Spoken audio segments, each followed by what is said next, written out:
à toutes. Merci de votre présence à cette masterclass consacrée à Daniel Arbide et à son travail. Je rappelle, vous le savez déjà, mais je vous rappelle qu'une partie du travail de Daniel Arbide est dans le cadre de la programmation Urbaciné, qui cette année est focalisée sur la ville de Beyrouth et par extension sur le cinéma libanais. Un certain nombre de cinéastes sont donc présents à Rennes cette semaine, que leur travail soit découvert ou redécouvert. C'est donc le cas de votre travail, Daniel. On peut voir une partie de votre œuvre, comme je l'ai dit. Si on prend les films dans l'ordre chronologique, Radem, qui est un court-métrage de fiction, nous allons y revenir, Seul avec la guerre, Dans les champs de bataille, Un homme perdu, Peur de rien, qui sera d'ailleurs diffusé ce soir au Gaumont, suivi d'une rencontre, ainsi qu'une installation composée de plusieurs vidéos que nous allons évoquer, qui a pour intitulé global Ma famille libanaise et qui est visible au Musée des Beaux-Arts pendant encore quelques jours. Merci beaucoup de votre présence et nous remercions au titre de la revue Réplique le festival Travelling, Anne Lohénaf et Fabrice Bassemont notamment, toute l'équipe de manière plus générale. Nous nous réjouissons une nouvelle fois de la collaboration et de partenariat qui dure depuis désormais 5 ans. Alors c'est une masterclass qui nous attend. Bon, masterclass, c'est peut-être un terme un peu comme ça lourd. Disons une discussion, une évocation de votre travail. Je parlais tout à l'heure de la séance de Peur de rien qui aura lieu au Gaumont. Demain, vous pourrez voir Seul avec la guerre. Demain matin, c'est au TNB, me semble-t-il. Et puis jusqu'à mardi soir, vous pouvez découvrir ou redécouvrir des films de Daniel Arbide. Les choses étant particulièrement bien pensées pendant ce festival, immédiatement au terme de cette masterclass, il y aura une programmation de clips libanais, dont un clip que vous avez réalisé, Daniel, et je pense qu'on conclura la conversation sur ce point. Tout à fait, Nicolas, au sujet de ce clip. La première question, j'ai envie de vous la poser, Daniel, de façon assez simple, c'est que vous venez pas du cinéma. Peut-être pour nous donner un peu quelques indications sur votre parcours avant d'arriver au cinéma. Merci. Et puis, j'ai fait mon bac au Liban. Et ensuite, je voulais partir. Donc, je suis venue en France. Je voulais aussi partir aux États-Unis, mais j'avais de la famille ici, de la famille là-bas. Et donc, finalement, j'ai choisi la France et j'ai fait des études de lettres à Paris 3, à la Sorbonne Nouvelle, et ensuite des études de journalisme au CFPJ. Et je voulais faire du journalisme. Et j'ai commencé à travailler dans le journalisme. Hier, j'ai fait une interview assez drôle où le journaliste il me disait alors bonjour, vous étiez donc reporter de guerre. J'ai dit non.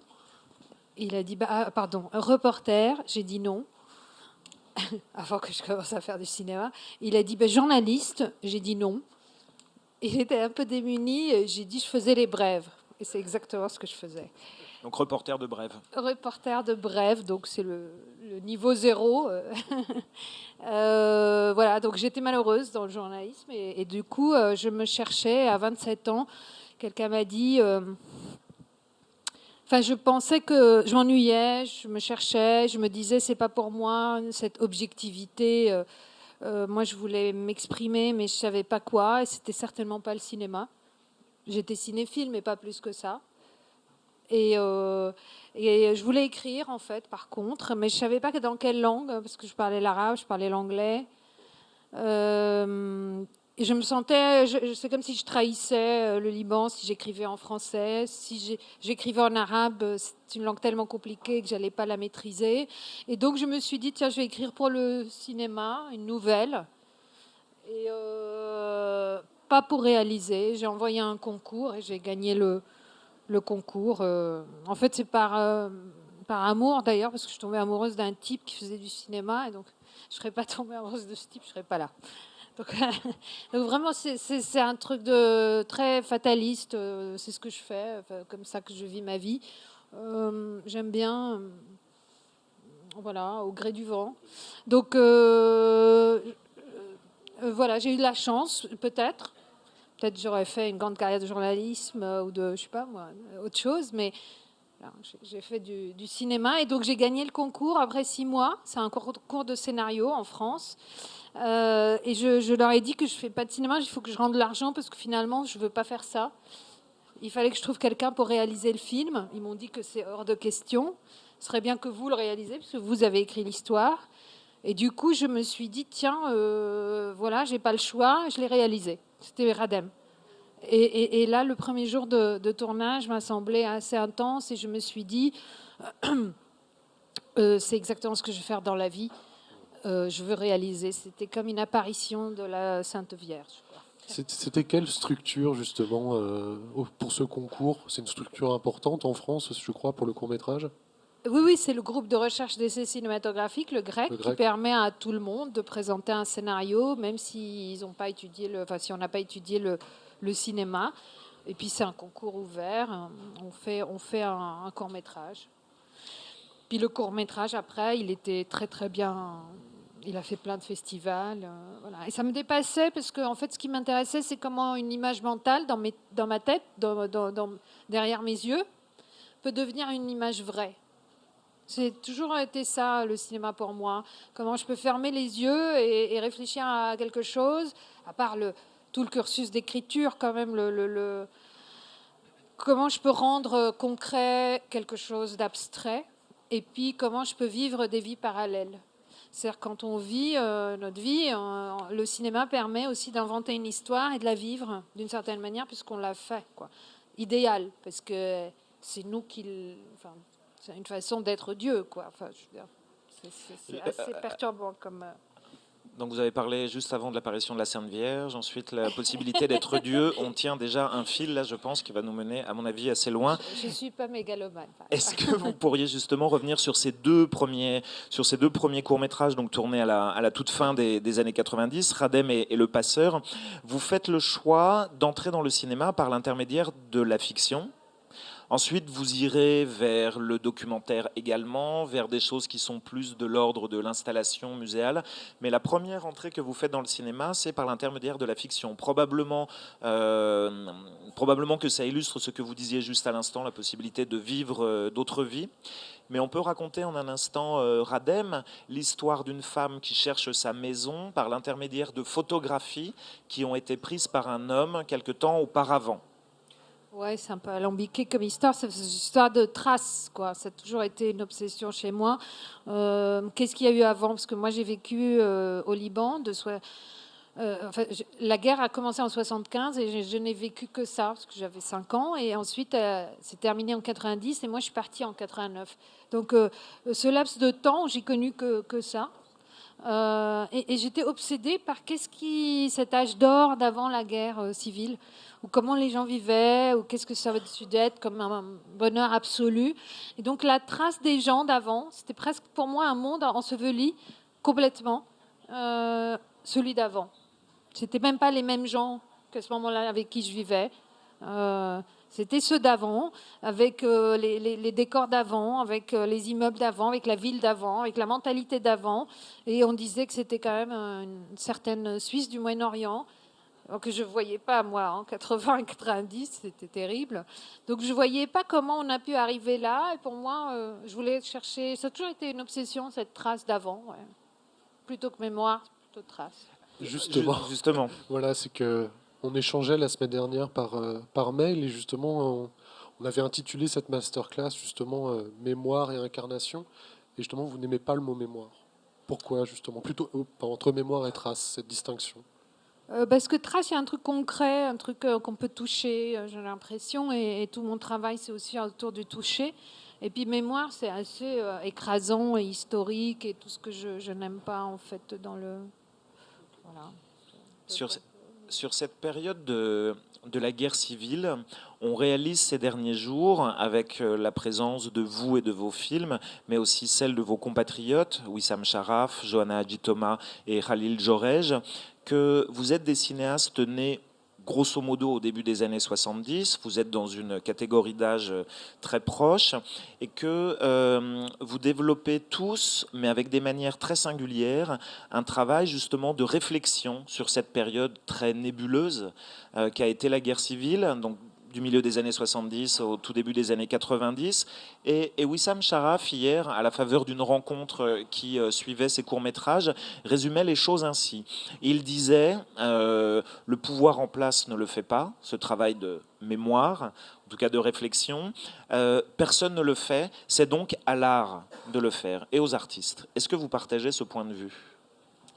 Oui, après, on n'est pas obligé de faire ce travail. En fait, on peut faire ce qu'on veut, mais je partage entièrement l'avis de Wissam. Mais oui, de facto, c'est ça. En fait. De facto, c'est ça. Après, un artiste a le droit de... Enfin, je veux dire, il y en a d'autres qui font autre chose. On n'est pas obligé, oui, oui, bien sûr. On ne se sent pas quand même à la place de l'État, quoi. Enfin, je veux dire, ou à l'aide de l'éducation nationale. On fait ce qu'on veut. Enfin, je pense que les gens doivent faire ce qu'ils veulent. Après, on peut nous regrouper sous ce thème-là. Ouais. C'est un peu triste, quand même. C'est réducteur. Qu'on soit lié à la guerre. Je veux dire, on a fait plein de choses très différentes. Ce qui est beau dans ce cinéma libanais, c'est qu'on est tous très différents. On ne se ressemble pas. En même temps, c'est beau et un peu, c'est un peu ça désarçonne. Enfin, c'est étrange parce que, par exemple, le cinéma algérien, là, récent, que j'aime beaucoup, beaucoup, je trouve que c'est le plus fort actuellement. Ils se ressemblent tous, mais ils ont une sorte de puissance de vague comme ça, où ils travaillent un peu le traumatisme de la guerre civile. Mais ils ont des approches très impressionnantes.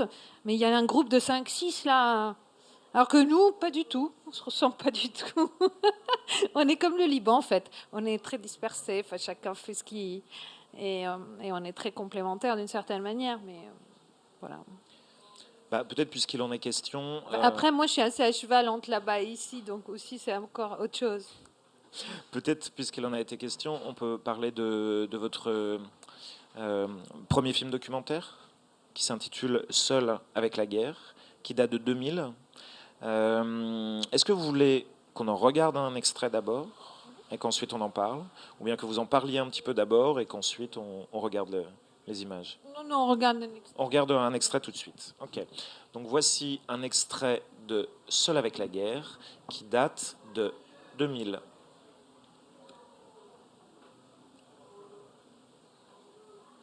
La guerre n'a pas eu lieu, ou presque. On la fantasme, on l'invente, on l'achète, on la vend. La guerre, c'est n'importe quoi. Même les morts, on se demande s'ils sont vraiment morts. Ici, dans les camps de Sabra et Shatila, sont enterrés les corps de centaines de Palestiniens. Des morts sans pierre, sans rien. Et on appelle ça un cimetière.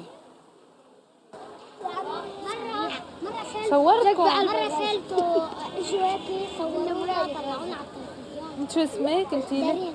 وانت؟ مريم. وانت شو عم تشرب انت؟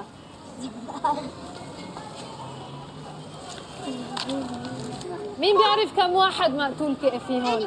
مين؟ هون 1000 مليون. هون كمان في ميتين، هون كمان.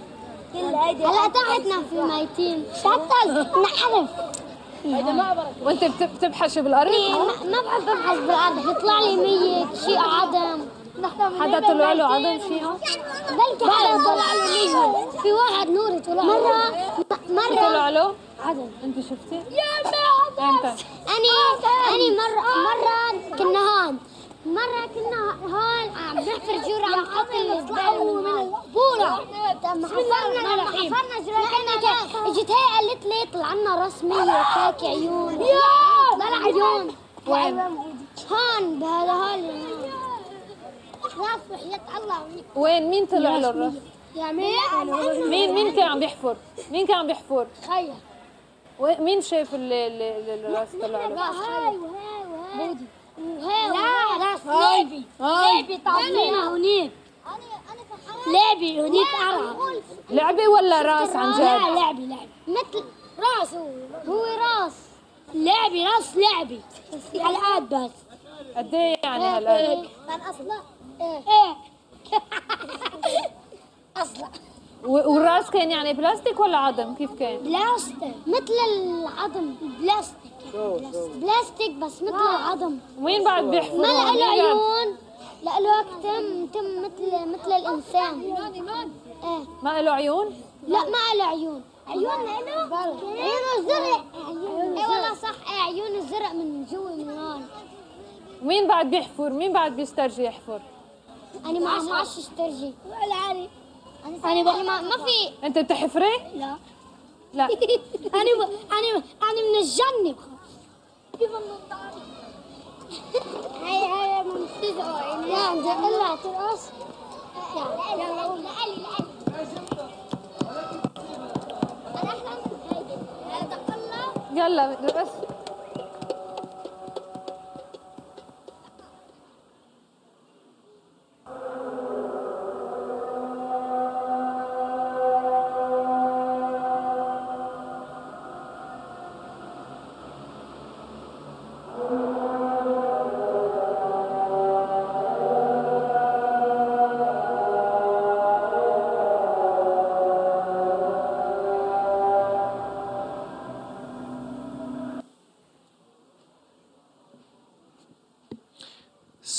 Seul avec la guerre, donc, seul au féminin, parce que c'est vous, c'est de votre solitude dont il est question.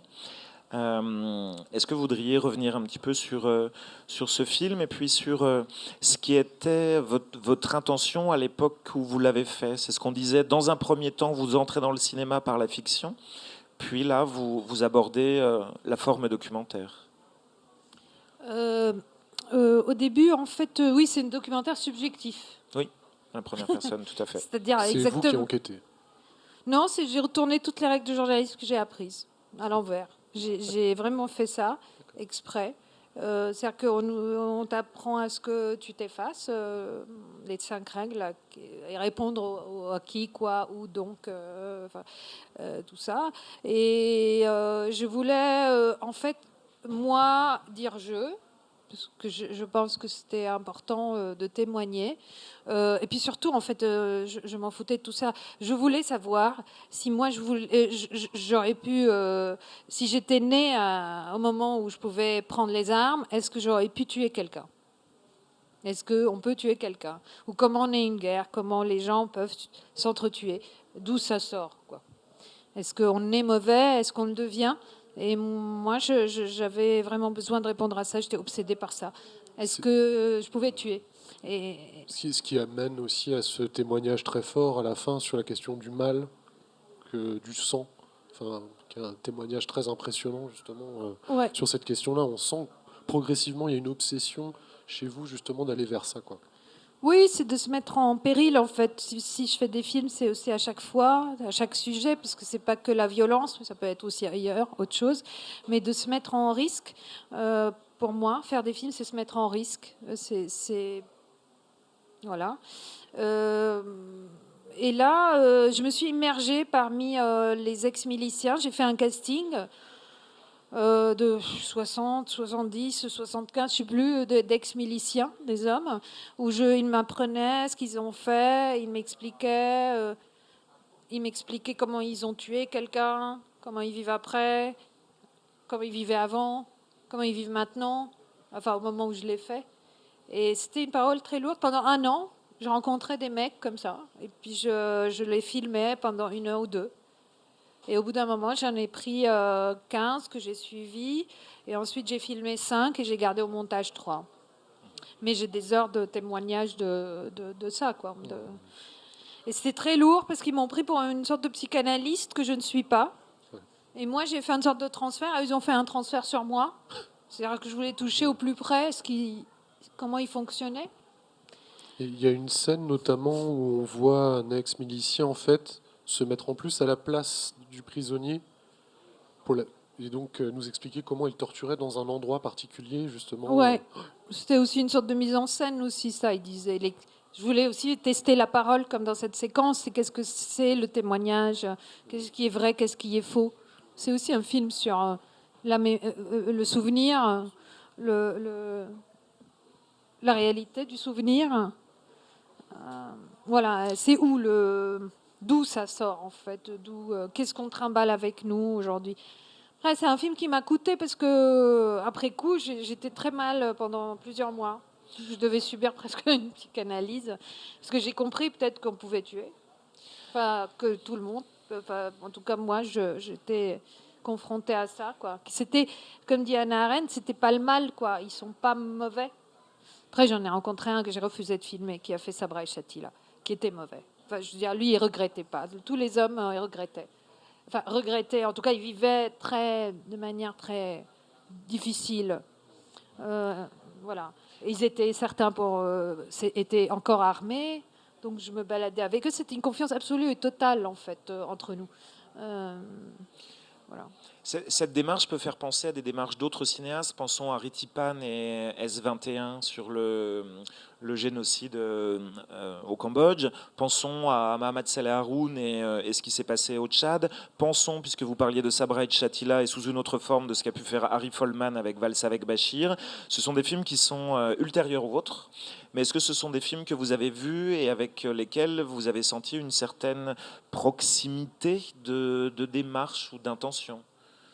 Ils sont après celui-là, Oui. mais non. Enfin, je veux dire, chacun a une sorte de propos. Ritipan, le travail est tellement formidable et c'est un long travail, c'est pas qu'un film. Donc lui, moi, je me suis arrêtée au film. Enfin, j'ai pas voulu continuer. Pourtant, il y en a un avec qui j'étais très, très... celui dont tu parles, le mec le plus impressionnant que j'ai rencontré, où j'avais envie de le retrouver 10 ans plus tard, voir ce qu'il est devenu. Mais non, j'ai essayé de stopper. Après, oui, non, j'ai surtout lu. J'ai lu beaucoup. J'ai lu Hannah Arendt, j'ai lu pas mal de livres sur la Seconde Guerre aussi, sur la Shoah, sur... ça n'a strictement rien à voir, évidemment, mais sur comment un traumatisme peut être vécu.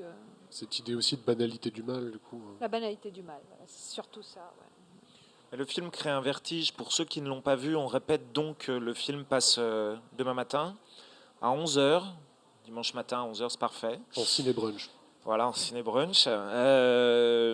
Et le film crée Enfin, moi, je vous encourage vivement à le découvrir. Le film crée un vertige parce que c'est ce que vous disiez, c'est-à-dire on a l'impression d'avoir affaire à quelque chose qui s'apparente à une amnésie collective, mais qui serait entretenue, alors que ce sont des faits au moment où vous faites les films qui sont très récents, et même encore aujourd'hui très récents finalement, il y a juste quelques décennies.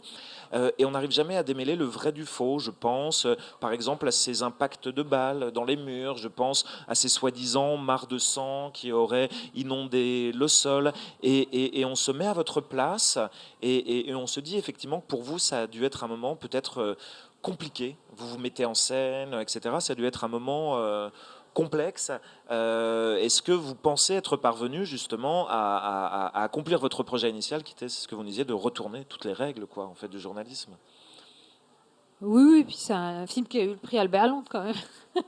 J'ai essayé de faire pas de journaliste du tout.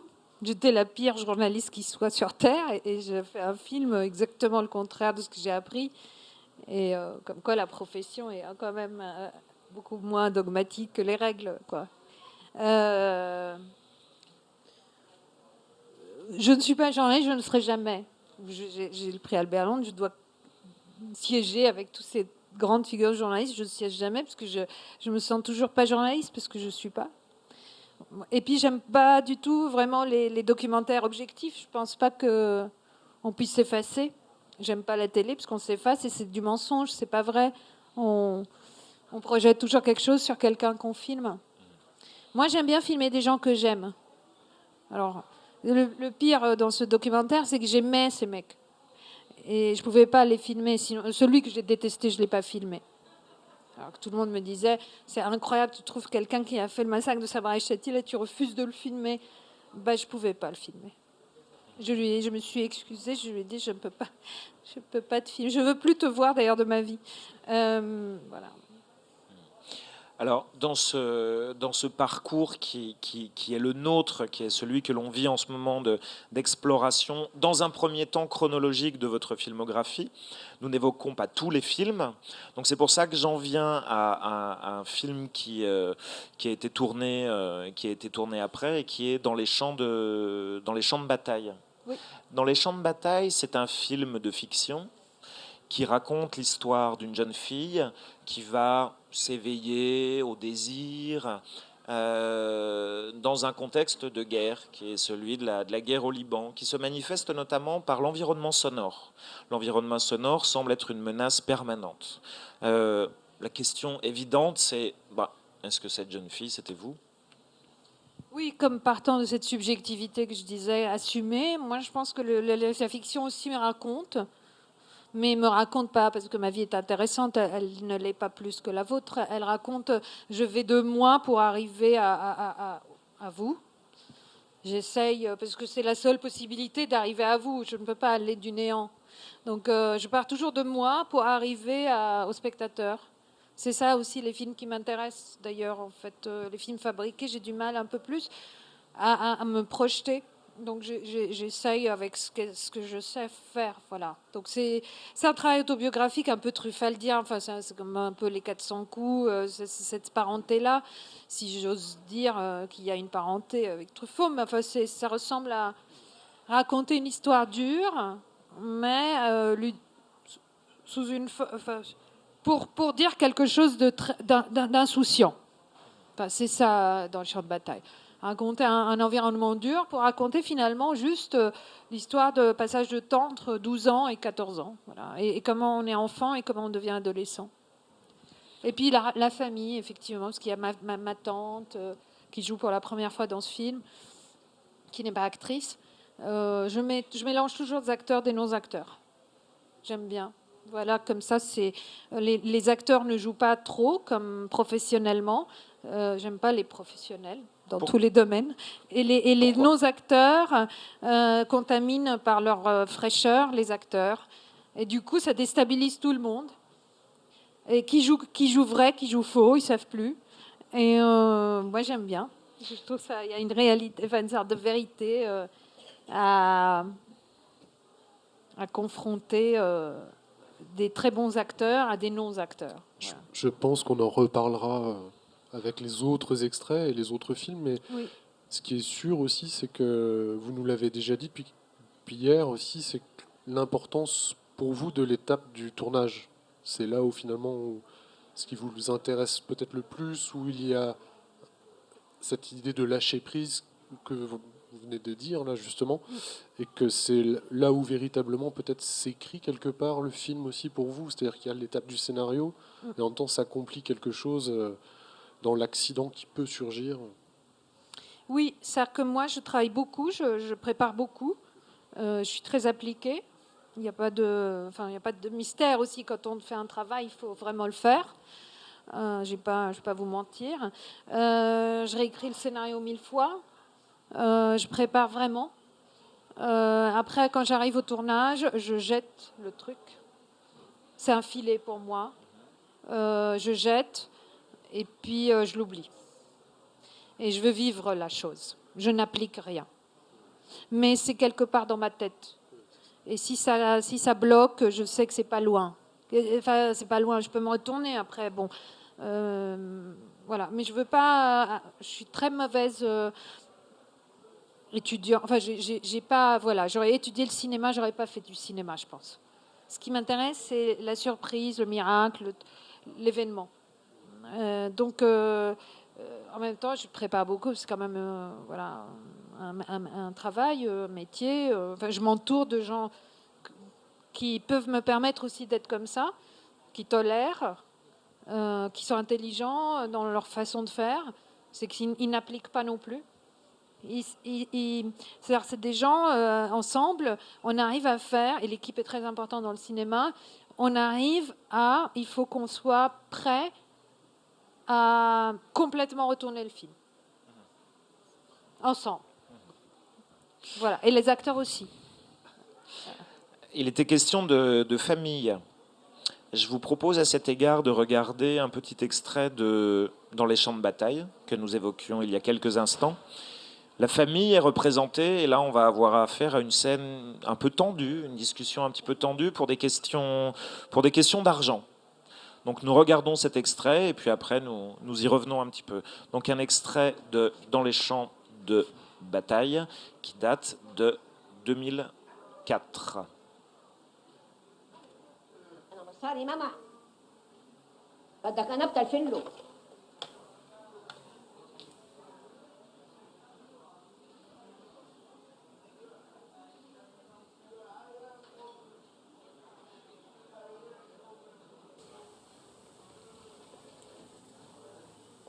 الو سيمو خيك عايز 5000 ليره تعال دبر له اياهم انا اعطيته كثير بزماني ما بقى معي ليره اعطي تعطي اياهم صار دوره انت خليهم مثل ما انا اخته انا اترك التليفون اشتري تليفون اترك التليفون ما نعطيك مصاري انا انا عم بتخرب ما نعطيك ولا قرش خلي خيك يعطيك اترك التليفون بس عم بطلب منها تديني ما المصريات نعطيك مصاري اكيد برجع لها اياهم ما نعطيك مصاري بس سكيلي عرقتي يا سيمو اعطيني سيمو ما نعطيك مصاري بس لحتى يفلوا عني ما نعطيك مصاري اعطيني سيمو اعطيني سيمو هدي شوفي خيك شو عم يقول يلا هيك سيمو مصاري ما رعتيه وقت انا كنت عم بعطيه مصاري ومصر لي دمك انت عم تشم الهوا هلا دورك انت مجبور فيه تعطي مصاري وينك اذا بدك مصاري وخيك معك روح شوف خزانه مرتك تاخذ منها مصاري واذا ما لقيت بخزانه مرتك تعال افتح خزانتي واسرقني واقتلني خلي الناس تقول زنب اخته وقتلها بجرسوك الك انا ما فارقه معي ليره ما رح تشوف مني ولا ليره يلا ماما فلت من البيت. قوم شوف مرتك وين هي قوم حجملك بالقماش انا بس Cette jeune fille que l'on voit, Lina, c'est bien son prénom, je ne me trompe pas, c'est votre Antoine Douanel à vous. Ouais. C'est donc elle. Oui, c'est elle. Comment est-ce que vous l'avez trouvée, cette jeune actrice? Vous nous disiez il y a quelques instants que vous aimez composer un mélange entre professionnel et non professionnel. Dans le cas où vous travaillez avec de jeunes comédiens, comme c'est arrivé ici, comment est-ce que vous aimez procéder et les diriger? Bah elle, je l'ai trouvée en faisant un casting de 500 petites filles. Comme peur de rien, c'était 600. Je veux dire, le nombre n'a pas d'importance. Après, c'est usant, en fait, de faire des longs castings comme ça. Bah, il fallait la trouver. Et donc, je pensais la trouver dans un orphelinat ou dans la rue. Parce que je voulais quand même une sorte de sauvagerie, comme ça. Puis jouer un rôle qui n'est pas évident. Et finalement, j'ai trouvé au lycée français, elle arrive avec chauffeur, elle part avec chauffeur. Et j'ai interdit à ma directrice de casting d'aller chez les bourgeois. Et elle est partie, heureusement qu'elle l'a fait sans mon aval. Je lui ai dit, tu vas dans les camps, tu vas dans les... Voilà, Et elle l'a trouvée là-bas et c'était une formidable rencontre. C'est une fille absolument... J'ai commencé un long métrage, c'était mon premier long métrage, avec elle. Et elle a mis la barre très haut. Je veux dire, après, pour continuer à travailler avec des acteurs aussi bons, pour moi, elle a porté, c'est une fille, ça, voilà, et c'était très très bien parce qu'elle voulait tout vivre. En fait, pour vous raconter un peu l'histoire, c'était une fille que j'ai castée, puis j'avais une autre fille qui avait joué un peu avant dans 2 courts-métrages. Et donc, j'ai mis par acquis de conscience l'autre. Et celle-là, elle était plus jeune, elle avait encore 11 ans quand je l'ai castée. Et dans le scénario, elle devait embrasser un garçon sur la bouche pour la première fois, qui a 18 ans, qui l'embrasse, enfin qui a même 20 ans. Et le scénario était écrit comme ça, et je n'allais pas le changer, le scénario. Et je n'allais pas aussi non plus mentir à ses parents, parce que je ne vais pas faire ça, quoi.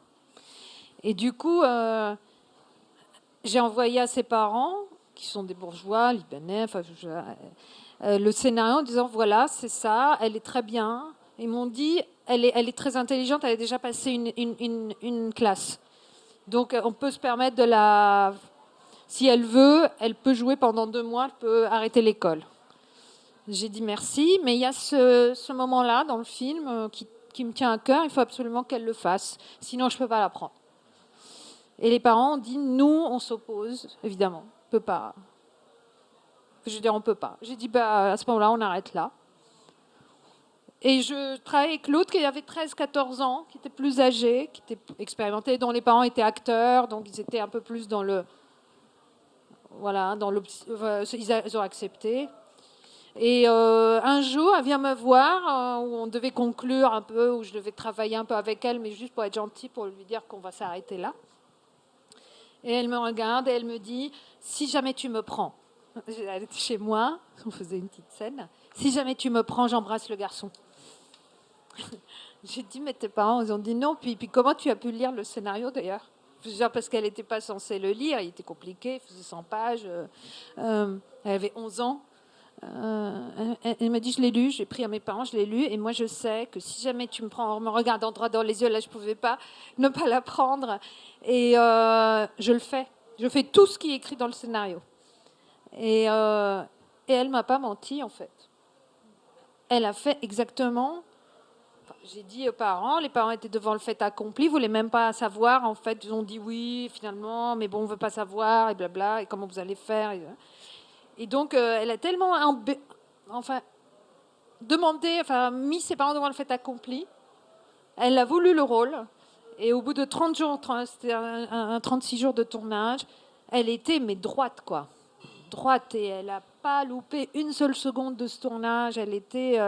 Elle faisait exactement tout ce que je lui demandais. Est-ce que l'attitude de la comédienne n'a pas été un peu celle que vous vouliez raconter concernant le personnage, c'est-à-dire une jeune fille qui s'affranchit un peu de l'autorité parentale, quoi, qui se rebelle? Qui s'affranchit de tout. Puis là, elle raconte une histoire un peu familiale compliquée. L'argent, les garçons, la trahison, le mensonge, la cruauté. Elle n'avait pas ça. Sa chambre était rose, elle était bien contente. Elle n'avait pas ce monde-là. Et elle l'a vécu. Elle l'a vécu en parallèle, quoi. Et elle avait l'intelligence de savoir que ça, c'est un monde parallèle. Et prenons du plaisir à le vivre. Elle était au même endroit que moi, finalement, en train de le réaliser, le film. Est-ce Donc, qu'on l'a... on pouvait discuter ensemble des heures avec elle. C'était vraiment une personne...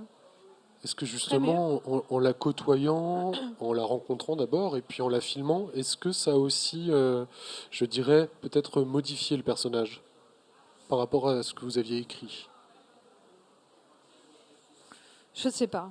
Honnêtement, je ne sais pas si ce film est plus dur ou moins dur que la réalité ou de mon personnage fantasmé. Je lui ai donné.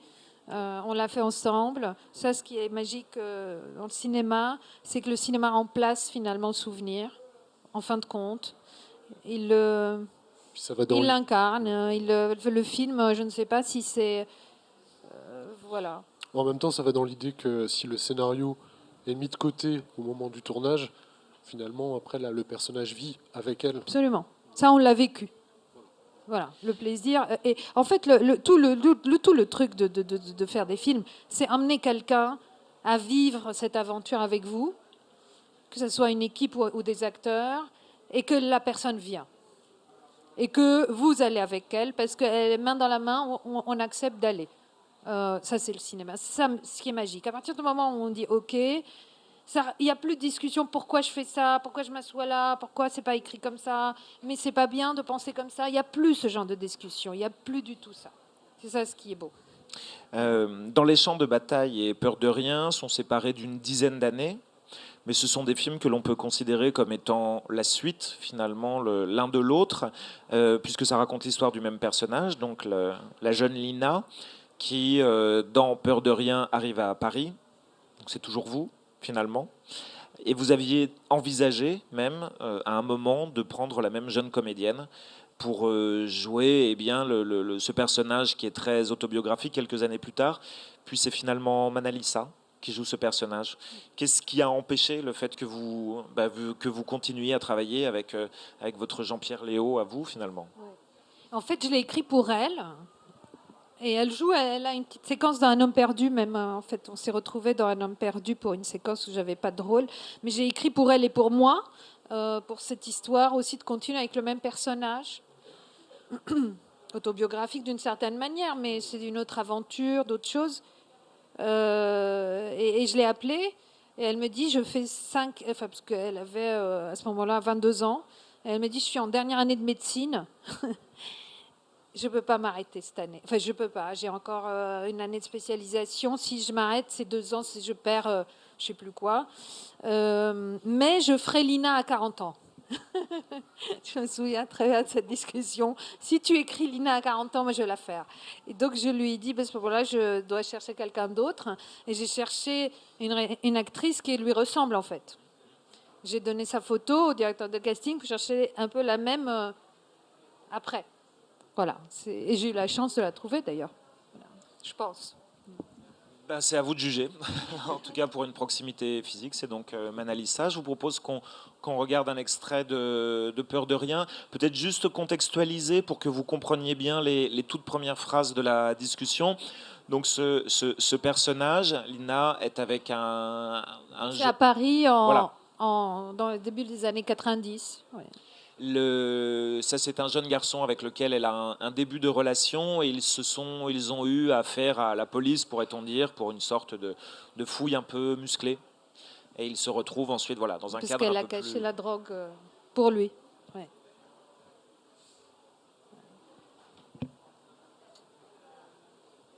T'aurais pas dû faire ça. Tu m'as fait super peur. T'aurais chopé, t'aurais emmerdé.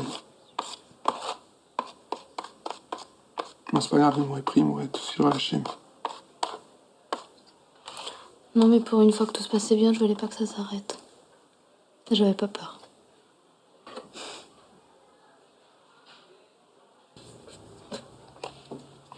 On les a quand même bien niqués. C'est fou, t'étais même belle en te faisant arrêter.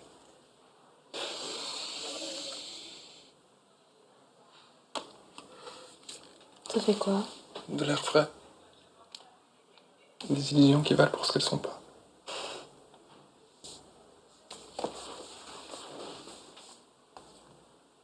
Tu veux goûter? Non.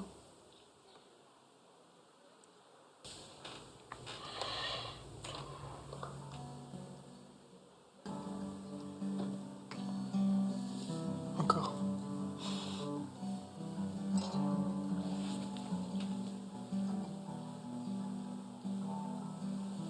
Encore. Tu fais quoi aujourd'hui? You're not a girl who forgot what it's like. So I'm falling, just following the bird. You take my hand, and I falling asleep. So I'm leaving, just following the birds. You're not a girl who forgot what it's love. So I'm falling, just following the birds. In the eye, you look at me. In the eye, you look at me. In the eye, you're not a girl who forgot what is love. So I'm falling, just following the bird. You take my hand, and I fall in sleep. So I'm leaving, just following the birds. In the eye,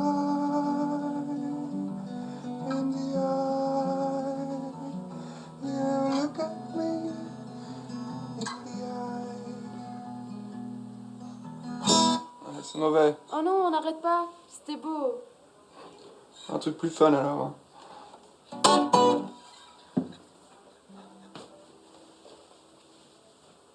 Abandonnée par ma famille. Il me semblait déjà naturel d'aggraver cela par l'amour des garçons. Cet amour par le vol, et le vol par le crime ou l'accoutumance au crime. Ainsi refusais-je décidément un monde qui m'avait refusé. J'ajoutais alors la singularité de mes misères. En se rapportant à la vie de Jean Genet, vous découvrirez que le narrateur s'identifie à l'auteur, mais réinvente les faits comme il veut. Je ne donne pas un cours de littérature, mais ce qui m'intéresse chez Jean Genet, c'est comment il expose les principes de sa poétique et les fondements d'une éthique subversive. son histoire.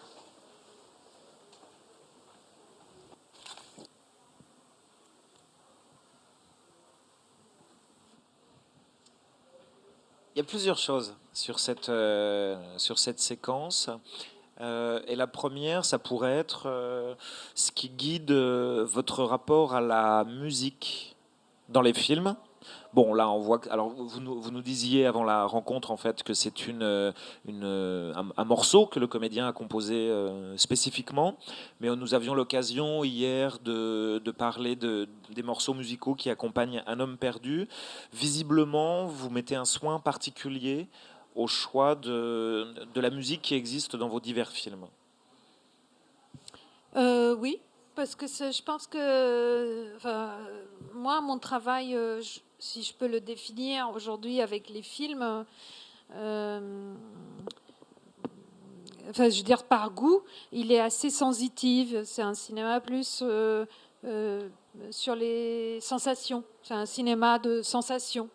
C'est pas un cinéma de réflexion. C'est pas un cinéma. Voilà, c'est qu'est-ce qu'est-ce qu'on ressent. C'est à filmer des corps, filmer des rapports. Voilà.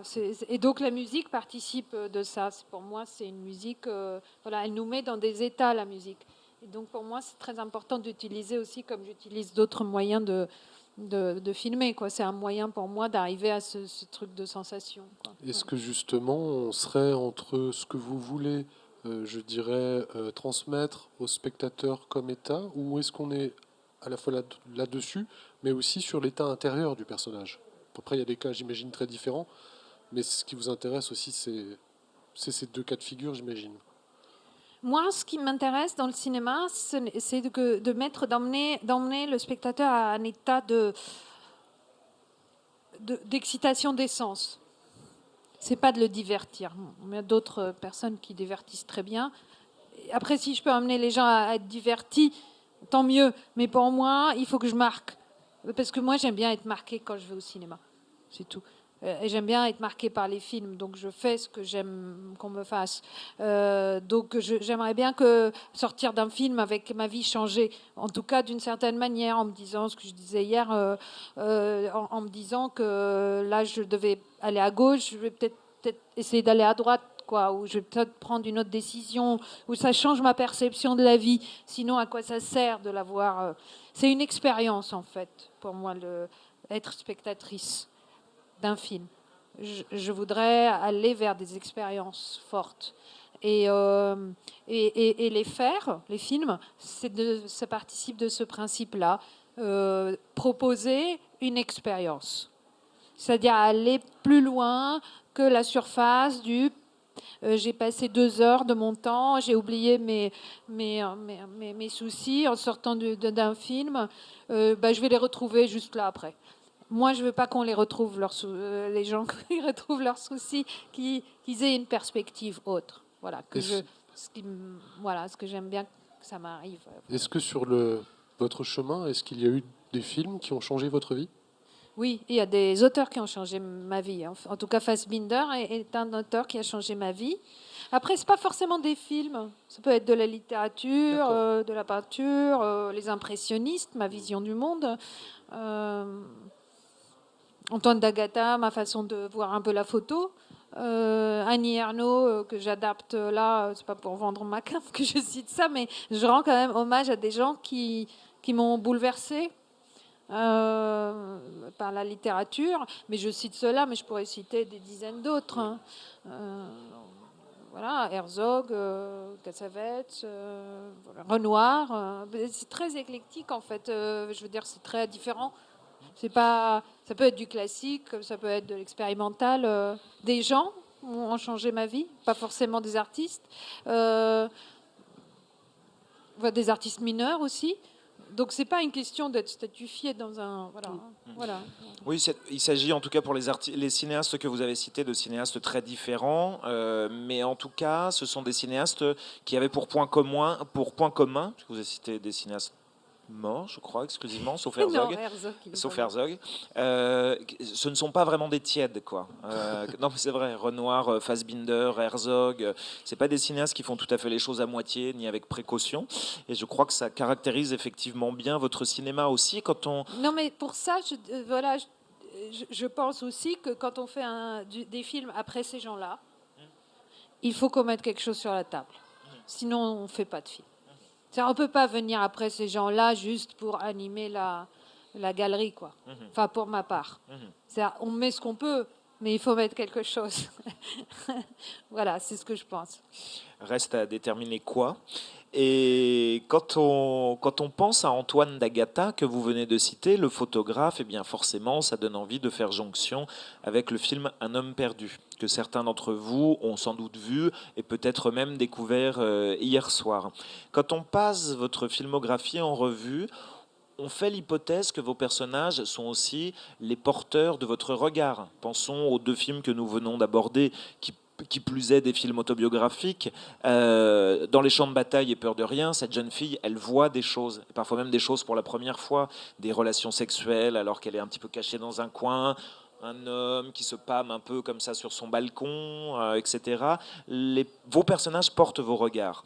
Est-ce que à ce moment-là, celui qui le porte le plus, c'est pas justement le personnage de Melville Poupeau, joué par Melville Poupeau dans Un homme perdu, qui est en quelque sorte un transfert d'Antoine d'Agata à l'écran? Je voulais, juste avant qu'on raconte, enfin en tout cas qu'on passe l'extrait, peut-être que vous nous racontiez que à la fois le personnage de Melville Poupeau est un personnage donc, qui est inspiré du photographe Antoine d'Agata dont on va parler, mais aussi d'un écrivain américain qui s'appelle William T. Vollmann, qui est un écrivain important pour vous aussi, et finalement que ces en tout cas que ces 2 artistes, en tout cas vous vous y retrouvez beaucoup aussi de vous et donc dans ce personnage de Melville Poupeau. Oui, c'est-à-dire que moi j'ai écrit ce scénario de Un homme perdu qui est le point de vue d'un homme, enfin de 2 hommes. C'est l'histoire de 2 hommes perdus, un peu. Thomas et Fouad. Oui, un Français et un Libanais d'origine qui se retrouvent au Moyen-Orient quelque part par accident dans une gare routière, enfin à la frontière de la Jordanie, dans l'extrait que vous allez voir, et finalement leur destin un peu se lie.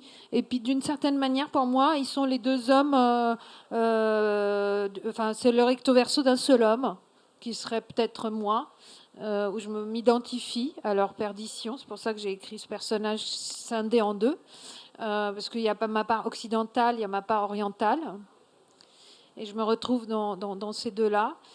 Et ils se cherchent et ils rencontrent des gens un peu brisés sur la brèche. Enfin, c'est des herbes sauvages comme eux.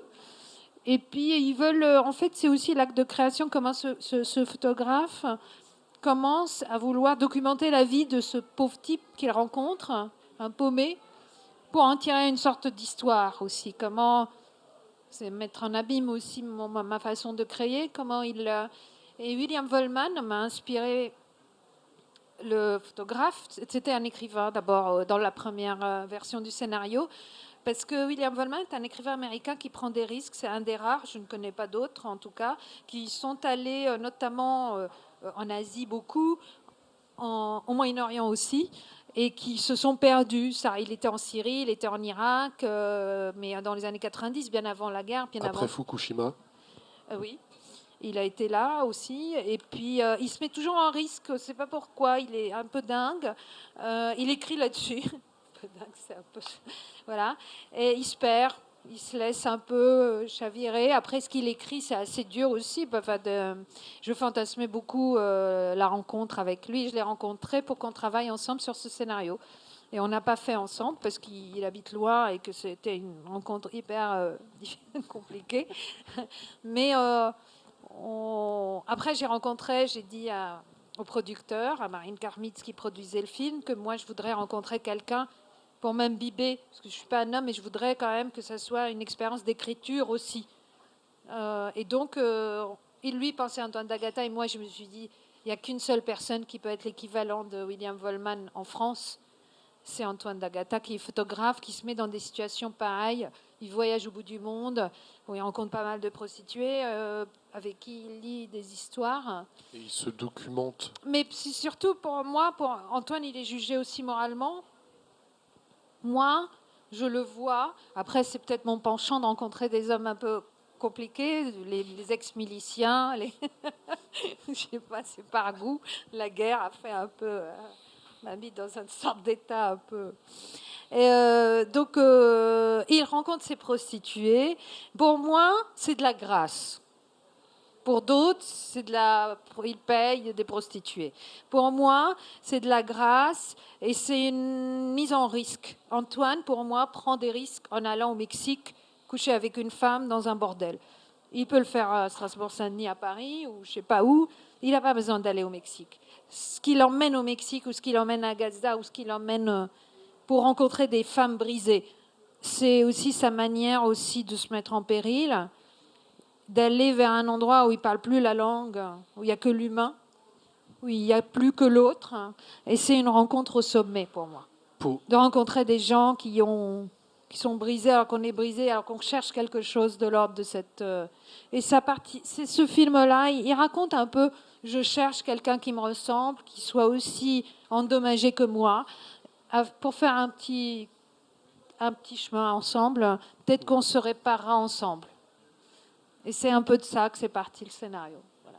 Mais c'est presque une idée aussi de dérive. J'ai pu en discuter avec le critique de cinéma, mais aussi sur la photographie, Philippe Azouri, qui connaît très bien Antoine Nagata et qui me disait que justement, peut-être Antoine Nagata aussi pratique la dérive quasiment au sens situationniste du terme. Et c'est, je pense, quelque chose qui vous intéresse aussi, à mon avis, dans cette perdition, d'où le titre d'Un homme perdu. Oui, puis Philippe était aussi avec nous, mais d'où le... Oui, après de nous dériver, ouais. La méthode de faire le film comme ça, comme j'ai dit, la méthode, le sujet. Après, si ça décolle et on arrive à faire un bon film, on est très content. Dérivons, et regardons donc un extrait d'Un homme perdu. Donc ça se passe plutôt au début du film en fait.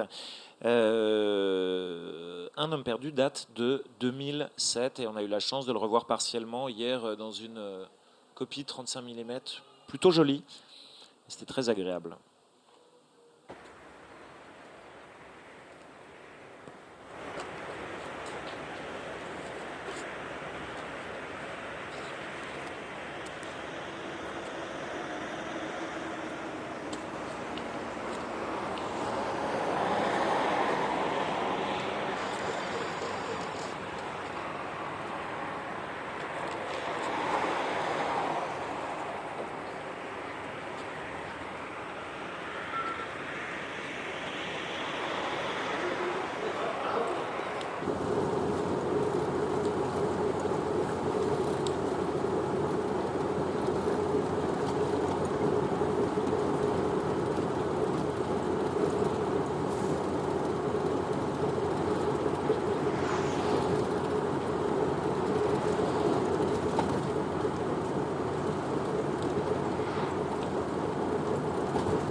الباسبور والحاجة ها جيبي الباسبور والحاجة خلص مع مدام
شو بتعمل عندك؟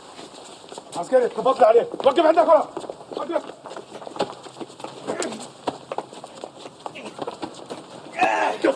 حرك، رجع ورا، ها؟ حرك.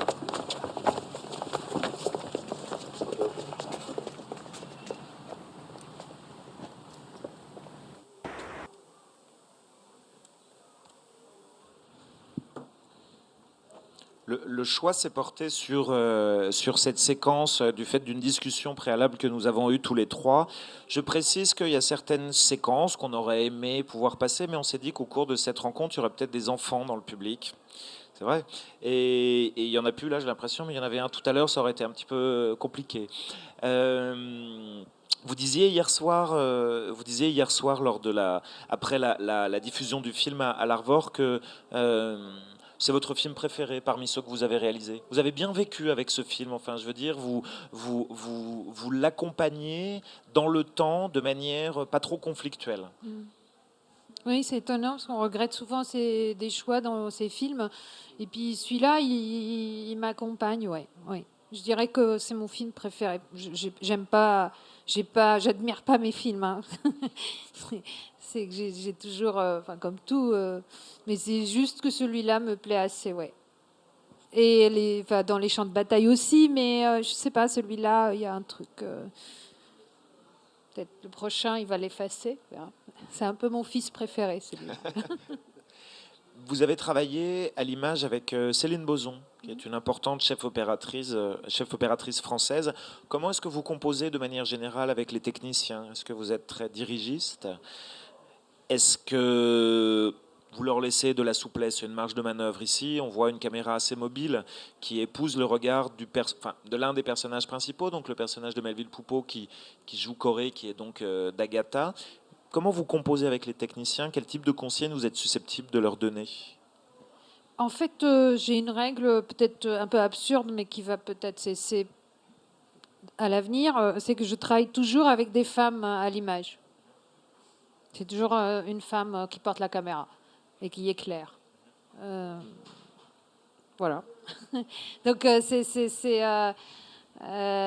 j'ai travaillé une fois avec un homme et ça n'a pas marché. À ce poste-là particulièrement, celui-là.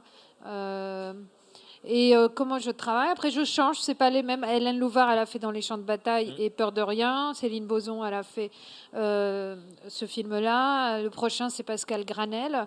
Ce sont toutes des femmes. Je les aime toutes. Je pourrais retravailler avec elle ou avec d'autres.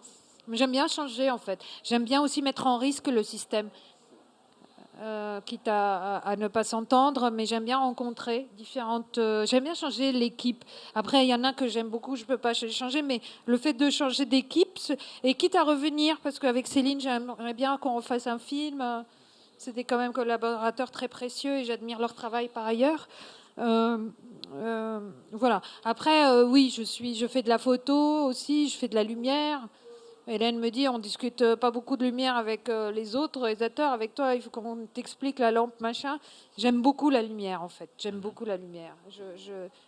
C'est la peinture. C'est les impressionnistes. J'adore la lumière.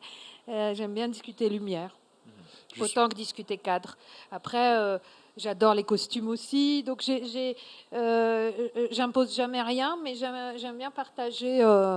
Mais je ne suis pas de ce genre de réalisateur qui disent propose-moi les costumes. Le costumier vient, propose, il dit ça va. C'est son travail au costumier. Pas du tout. Moi, je fais des costumes avec le costumier. Je fais de la lumière avec la chef opératrice. Je fais du cadre. Parfois, je porte la caméra. Je fais du montage sur tous mes films expérimentaux.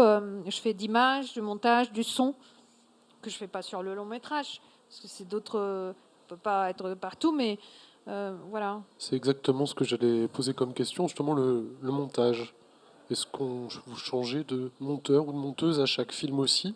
Ou là, c'est déjà quelque chose que... On le voit là avec la séquence qu'on a vue, c'est quand même un travail de montage extrêmement précis. Ouais. On parlait aussi d'un cinéma de la sensation. On a vu aussi là le... Ça, c'est Nelly Quétier aussi. C'est Voilà. une grande monteuse. C'est la monteuse de Léos Carax et de Claire Denis. Oui, elle est formidable. Après, j'ai changé. D'accord. Mais parce que aussi, c'est difficile. Parfois, les films imposent... C'est une aventure sur un film. Ça ne peut pas durer sur 2 films. C'est une relation, comme une relation amoureuse, en fait, un film. Parfois, ça dure les 3 mois et c'est formidable. Après, si ça dure 6 mois et ça devient pourri, c'est pas bien. Donc, il vaut mieux arrêter à 3 mois et avoir le souvenir que c'était formidable. Il ne faut pas traîner. Il faut avoir toujours le truc, en tant que créateur, en fait, de se renouveler, de renouveler les gens autour de soi, de retourner vers eux aussi, qu'ils aient envie de travailler avec vous. Pas qu'ils soient usés et qu'ils n'en peuvent plus. Cette sorte de relation très humaine. L'heure est venue de parler des choses essentielles, le sexe donc.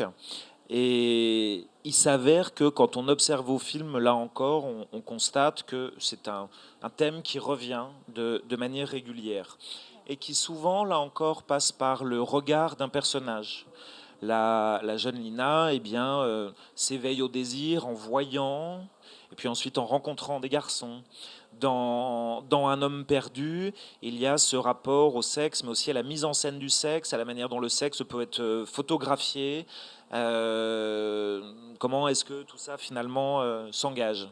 L'un de vos films expérimentaux, je ne sais pas si on va l'appeler de cette manière, l'un de vos films expérimentaux s'intitule The Smell of Sex et on va en regarder un extrait dans quelques instants. Je ne sais pas comment vous posez cette question. Je pourrais vous dire qu'est-ce qui vous incite, qu'est-ce qui vous semble crucial dans le fait non seulement d'évoquer ce sujet de manière régulière, mais aussi de le mettre en scène, de le représenter. Alors, je ne sais pas, parce que moi, je ne voulais pas forcément faire des films où il y a du sexe dedans. Quand j'ai commencé à faire des films, ce n'était pas une ambition particulière. Et je ne suis pas provocatrice, je répète, parce que les gens pensent que je le suis. Je ne le suis pas. Parce que quand j'écris un film, il passe 3 ans. Il y a du temps entre l'écriture et la mise en production d'un film et l'exécution d'un tournage. Enfin, j'ai 3 ans, par exemple, il y a 2 ans. Si on est provocateur, la flamme s'éteint, quoi. Enfin, on n'est pas provocateur. Enfin, moi, je pense que c'est quelque chose de l'ordre de l'insoumission,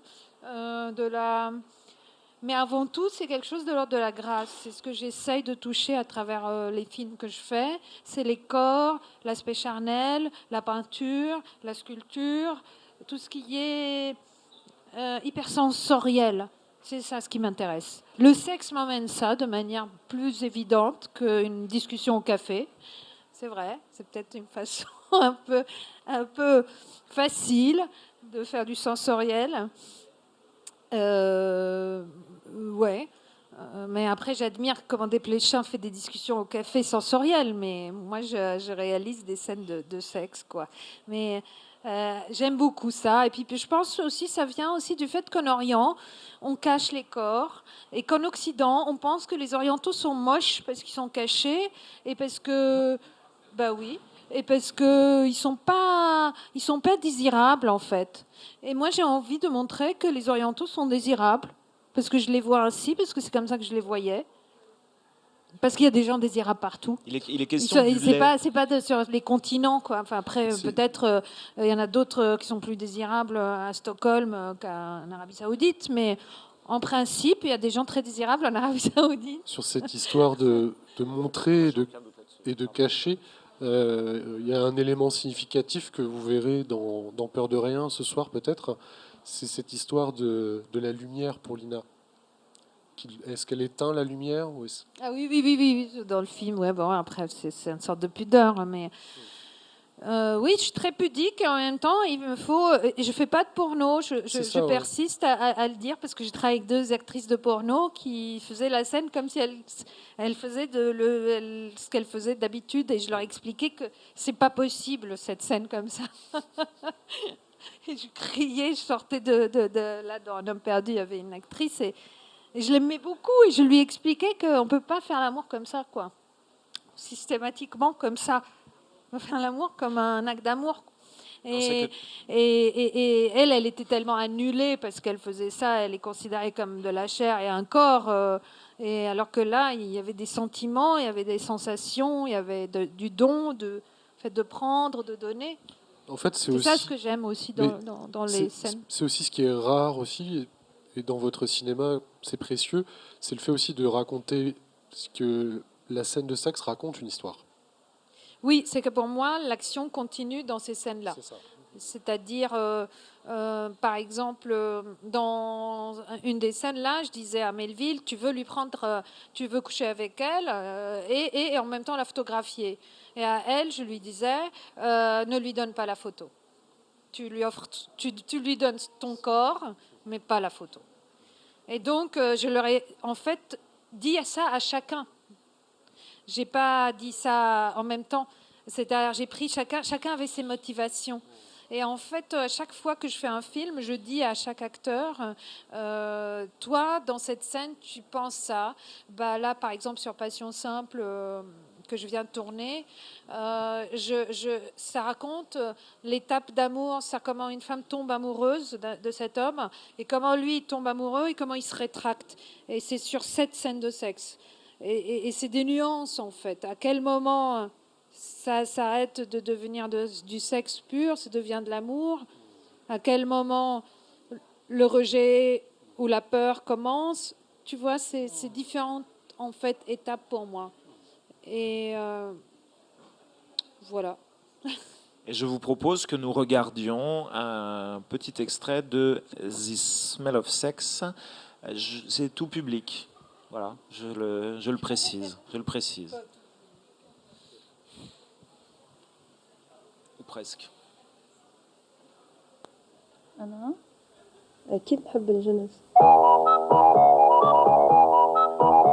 سيداتي آنساتي سادتي، في بيروت اليوم عاصمة لبنان الممتازة، شباب وصبايا، نساء ورجال، رجال ورجال، نساء ونساء، ليل وخمر وموسيقى وخيرات لا تحصى وجمال وغنج ودلال وسحر غالبا ما يكون حرام لا حلال. والله ايه مدخل بناي بسيارة بزاوية أنا أكثر شيء بالسيارات. هلا بدي اقول لك شيء، البنت ما عم تفتش على واحد تحبه، عم تفتش على واحد شوف له تنبسط معه، مش عم تفتش على واحد تحبه يعني. مش كل العالم انه هيك المنطلق نحن انه تيجي لواحد تحبه وكذا، شو مين هو جون ترافولتا مثلا، مش كل انت عم تحبه لحتى تعمل معه سكس وتنبسط وكذا وهيك، انه بس تطلع عن 17 سنه تحركوا مشاعرها برش العاهه تبعها وبلشت يلا بارام بام بام بيرام بارام بام بيرام بارام بارام باريم بام بوروم بوروم بارام بارام بام بام. بحسب مين وحسب كيف هيك، لا مش كلهم. لا ولا انا، بس يلي منيح يلي بيعجبوني بحبهم. حتى اوقات بحس انه بهش الشباب بس من اخرها همه بحب انه يحلشني بشعراتي كمان. يخبطك عطيه، يخبطني عطيه. قلبي مخاصم عقلي أحيانا بتساءل. أنا برأيي أول ما أفكر هيدي حامية ولا مش حامية. أنا كشاب أنا إذا وحدة باردة يعني صار بفوت بحلب وما بنام يعني، لأنه ما يعني حأتعب على شي فاضي. أكتر شي بحب أنا بحب الكونيلانجي. أكتر شي بدي لا يلحوسني بس إنه أخدت معي عم بتنزنز. شو صار بس خليني أتذكر على المضبوط كيف بلشت. كان كتير هيك سريع العمل يعني دغري شلحتها وشلحتني.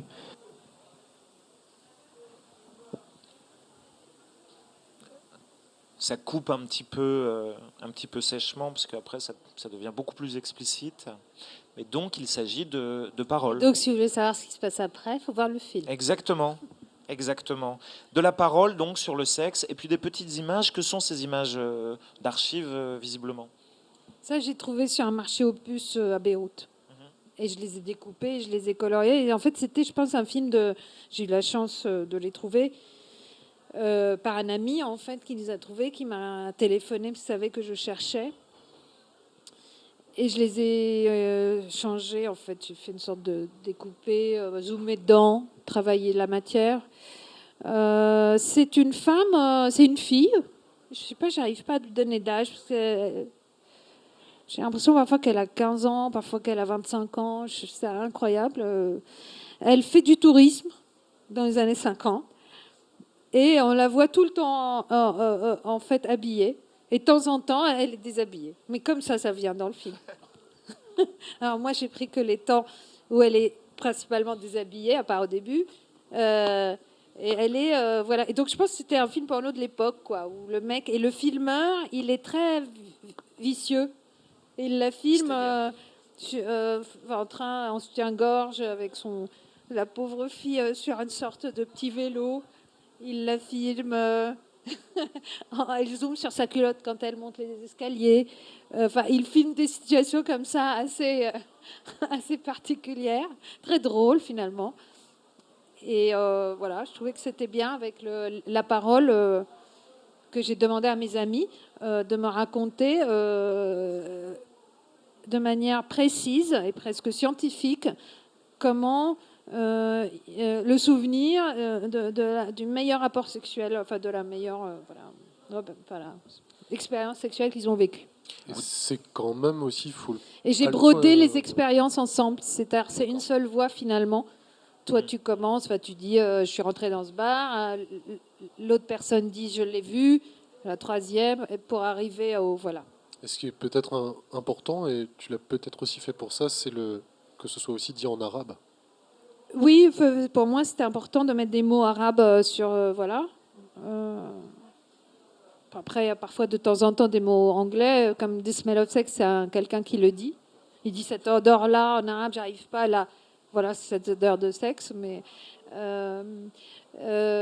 ouais, en fait, de mettre des mots.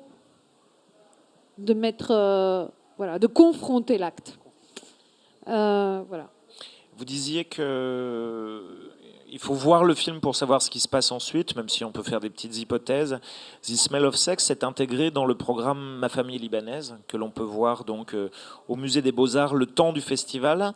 Les autres films expérimentaux, je reprends l'expression que vous avez utilisée tout à l'heure. Films Oui, je expérimentaux. sais pas, essai, court. Essai. Ben, Ça, c'est à vous de intime, décider. Parce que c'est très Sur le intime programme, comme travail. Ouais. C'est décrit comme installation et essai. Oui, ce sont des installations, des essais, des C'est pas une documentaires. installation. En Un fait, peu tout ça à la fois, en fait. En fait, c'est maintenant, ça va devenir 12 films de ce genre-là. Ça, c'est sur mes amis, mais il y aura. Et puis là, il y a mon père, ma mère, mes tantes au musée, là, dans une projection en bas, et ma cousine et mon oncle. Mais il y aura mon frère en plus, et il y aura d'autres tantes, je pense, et je ne sais plus qu'est-ce qu'il y a. Enfin, en tout cas, il y aura 12 films à Beaubourg dans une installation dans 1 an et demi. Voilà. Ça, ce sera une installation. Là, c'est pas. Et sinon, c'est des films qui sont montrés dans des festivals. C'est des films courts, Ce sont des films courts, que oui. j'ai fait au fur et à mesure des années, entre les longs métrages. Pour moi, c'est important de pratiquer des idées, de mettre en pratique des idées, et de filmer surtout ce monde autour de moi, qui est ma famille.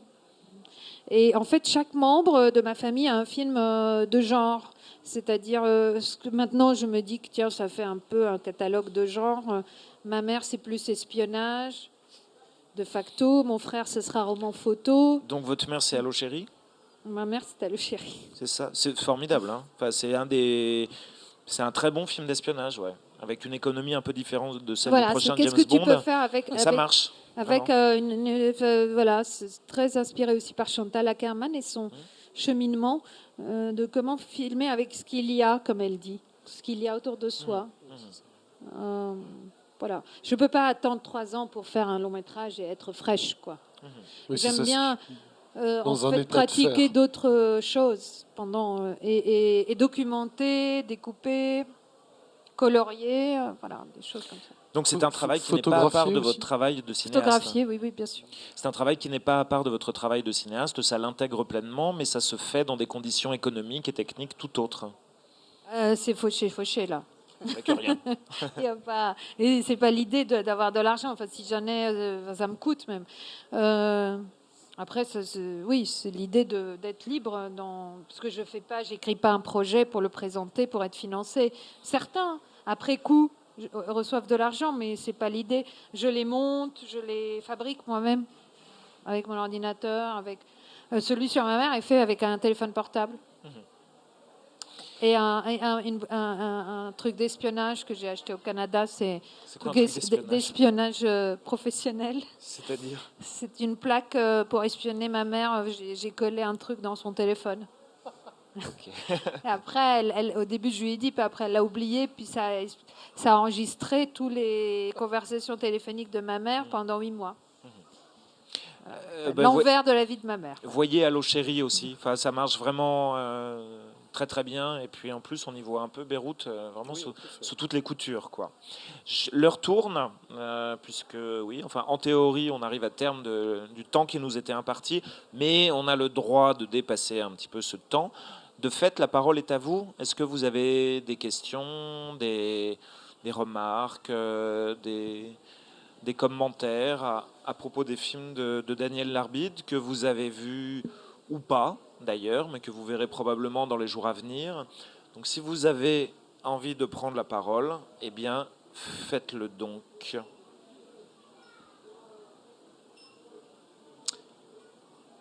Bien, on va la garder. Alors la parole. Et Daniel, moi je voulais... Bon, peut-être qu'on aille tout doucement vers la conclusion de cette discussion en vous interrogeant sur des formes, là encore, un petit peu différentes, alternatives, mais qui, à mon avis, disent bien votre goût pour le fait de filmer les corps en mouvement. Alors là, je pense à 2 choses. Je pense à la vidéo que vous avez réalisée pour le dispositif 3e scène, pour l'Opéra de Paris, qui s'intitule « Le feu au cœur ». où ce sont, pour le dire vite, des danseurs hip-hop en un temps limité. Bon, beaucoup de réalisateurs ont tourné des films dans ce cadre, en fait. Bertrand Bonello, Rebecca Clément Zotowski, Cogitor. Clément Cogitor, Jean-Gabriel Perriot, etc. Vous en avez réalisé un. Et la deuxième chose, c'est les clips. Vous avez réalisé 2 clips, peut-être plus, mais moi j'en ai identifié 2. Okay. Enfin, un troisième expérimental qui est pour une exposition, mais c'est pas pour un chanteur. Mais là, j'ai réalisé un pour Bachar, qui passe ce soir. Alors, je pas vous le invite clip, à l'écouter. Mais Bachar passe en concert. Un immense artiste. Oh bah, puis c'est une star, hein, même en France. Voilà. Et donc, on a fait un ensemble. Et sinon, j'ai fait un pour Zayd, qui va passer tout à l'heure. Enfin, moi, je fais plein de choses. Enfin, je fais ce qu'on me demande aussi. Puis, il n'y a pas de limitation à faire. Hein. Mais... le clip est un exercice qui vous plaît? C'est un exercice contraignant? C'est un cadre qui permet de la liberté? Comment est-ce que vous l'abordez? J'ai pas d'expérience particulière là-dedans, où j'ai pas réfléchi encore comment je l'aborde, mais c'est pour moi comme un cours expérimental, comme c'est de travailler les images, comment arriver à raconter quelque chose, une histoire avec si peu de temps, rendre hommage aussi au travail de quelqu'un d'autre, parce que c'est ça aussi un clip.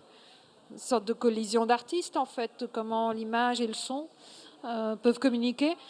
D'aller vers le sensoriel, encore une fois. Oui, essayer aussi de s'effacer, ne pas trop la ramener, parce que l'idée, c'est pas de porter aussi atteinte à la musique. La magnifier, le rythme, c'est un travail de rythme. Après, oui, c'est très intéressant d'avoir un dialogue avec un autre artiste sur... Vous filmez ou vous utilisez aussi des images préexistantes? Je fais tout. Enfin, là, pour le coup, j'ai utilisé des images préexistantes. Là, le clip pour Zayd, c'était filmé je les ai filmés en Super 8. Voilà. Donc certains sont dans celle avec la guerre et d'autres que je filmais en Super 8 au fur et à mesure des années. De toute façon, j'ai filmé en Super 8. J'ai utilisé des images que j'ai filmées. Ouais. Quand pourrons-nous voir votre prochain film que vous avez évoqué un petit peu, qui est donc adapté d'Annie Ernaux? Alors, ce sera mon premier film entièrement français, je veux dire, aucun rapport avec l'Orient et aucun rapport avec ma vie en apparence, parce que c'est la vie de Annie Ernaux. Mais et c'était quand même assez un défi de le faire, parce que c'est un livre absolument magnifique. C'est Passion simple. Passion simple. C'est l'histoire qu'a vécue Annie Ernaux avec son amant russe. En fait, sur le mode d'emploi d'une passion amoureuse. C'est même pas l'histoire. Elle fait un mode d'emploi à la Pérec, un peu, de qu'est-ce qu'on ressent quand on est très amoureux et comment elle l'a vécu, elle, à travers lui. Et le film, il est terminé. C'est avec Laetitia Doche et Sergei Polonin, parce que l'amant devait être russe. C'est un des plus grands danseurs de ballet au monde, qui est absolument fantastique. Il n'est pas acteur, ce sera, voilà, pour le coup, là, confronté à une actrice, à un non-acteur. J'espère. Après, il sera visible. Là, il vient d'être terminé la semaine dernière. Voilà. Enfin, le montage, enfin tout, on a clos le. Est-ce que vous avez le droit de nous parler du projet d'après que vous m'avez évoqué? Oui, que je remake un film de Fassbinder. Mais moi, je rigole quand je dis mais ça. là, on veut en savoir plus. Mais parce que c'est tellement ridicule de remaker un chef-d'œuvre de Fassbinder. Tous les autres s'appellent à lire. Et voilà, je remake. Voilà. Autant, je me dis toujours, autant arrêter le cinéma, autant arrêter avec un coup d'éclat extraordinaire. Voilà ce que je vais faire. Non, mais voilà. C'est des défis. Ce qui m'intéresse, c'est les défis et puis de rendre hommage aussi à des gens que je respecte. Mais c'est très emballant en tout cas. Voilà. J'ai hâte de voir ça. Nous allons nous arrêter là. Merci. Merci Daniel. Merci beaucoup Daniel. Merci beaucoup à vous.